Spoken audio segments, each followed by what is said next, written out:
সম্প্রতি অবসরপ্রাপ্ত lieutenant general Masud Uddin চৌধুরীর গ্রেপ্তার ১-১১ এবং -2 এর মতো শব্দাবলীকে আবারও আলোচনায় এনেছে। জেনারেল মাসুদকে মনে করা হয় শূন্য দশকের শেষাংশের অরাজনৈতিক সরকারের আমলে বাংলাদেশকে বিরাজনীতিকরণ প্রচেষ্টার অন্যতম নায়ক।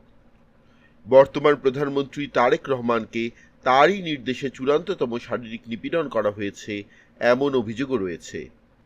তাকে আটক করার পরে গ্রেপ্তার দেখানো হয় মানব পাচারের মামলায়, কিন্তু রিমান্ড চাইতে গিয়ে রাষ্ট্রপক্ষের আইনজীবীও বারবার প্রধানমন্ত্রীকে নিপীড়নের প্রসঙ্গই তুলেছেন। এর একদিন পরেই গ্রেপ্তার হন সে সময়ে ডিজিএফআই প্রধানের দায়িত্ব পালন করা লেফটেন্যান্ট জেনারেল অবসরপ্রাপ্ত শেখ মামুন খালেদ। এই দুই সাবেক শীর্ষ জেনারেলের গ্রেপ্তার একটা প্রশ্ন তুলে দিয়েছে। বর্তমান সরকার কি তাদের ক্ষমতা হারানোর এবং বিরাজনীতিকরণ প্রচেষ্টার প্রতিশোধ নিতে শুরু করেছে? প্রতিশোধ এবং প্রতিহিংসার রাজনৈতিক আবর্তে ফিরে যাওয়া কোনোভাবেই কাম্য নয়।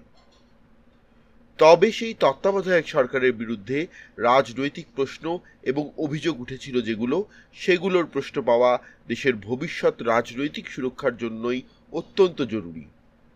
রাজনৈতিক প্রতিহিংসাকে পাশে রেখে এই সময়ের সত্যগুলো তুলে আনবে বর্তমান সরকার, সেই প্রত্যাশাই সবার।